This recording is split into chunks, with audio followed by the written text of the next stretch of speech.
તો સર્વેની કામગીરીને લઈને પ્રતાપ દુધાત આક્રમક જોવા મળ્યા। ગામડાના તમામ સરપંચોને ઓનલાઈન સર્વેથી દૂર રહેવા માટે અપીલ કરી છે। અમરેલી જિલ્લા કોંગ્રેસ પ્રમુખ પ્રતાપ દુધાતની અપીલ, ઓનલાઈન એપ્લિકેશનથી સર્વે કરવો એ સરકારનું ગતકડું છે। ખેડૂતોને રોડ પર આવીને અવાજ ઉઠાવવા માટે અપીલ કરી છે। 3 નવેમ્બરથી જિલ્લામાં વિરોધ અને ધરણાનો કાર્યક્રમ આપશે કોંગ્રેસ।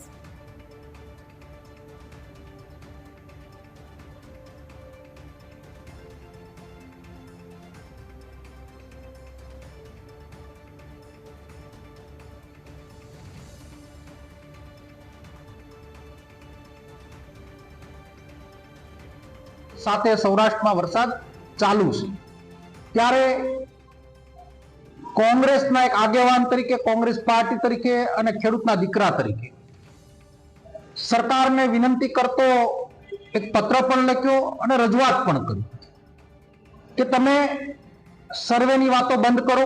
2024 ની અંદર પણ તમે સર્વેની વાતો કરી, 1 વર્ષ અમે આંદોલન ચલાવ્યા, અધૂરા તમે પેકેજો આપ્યા, હજુ કોઈ ખેડૂતોના ઘર સુધી પહોંચ્યા નથી। ત્યાં બીજું માવઠું થયું, તોકતે વાવાઝોડાથી લઈને આજ દિવસ સુધીમાં દર વર્ષે અતિવૃષ્ટિમાં ઉનાળુ પાકની અંદર પણ નુકસાન થયું, શિયાળુ પાકમાં પણ નુકસાન થયું, ચોમાસુ પાકમાં અત્યારે સિંગો બરબાદ થઈ, કપાસ બરબાદ થયા, સોયાબીન બરબાદ થયા। તો ડાયરેક્ટ આ વર્ષના ધિરાણની માફી આપો।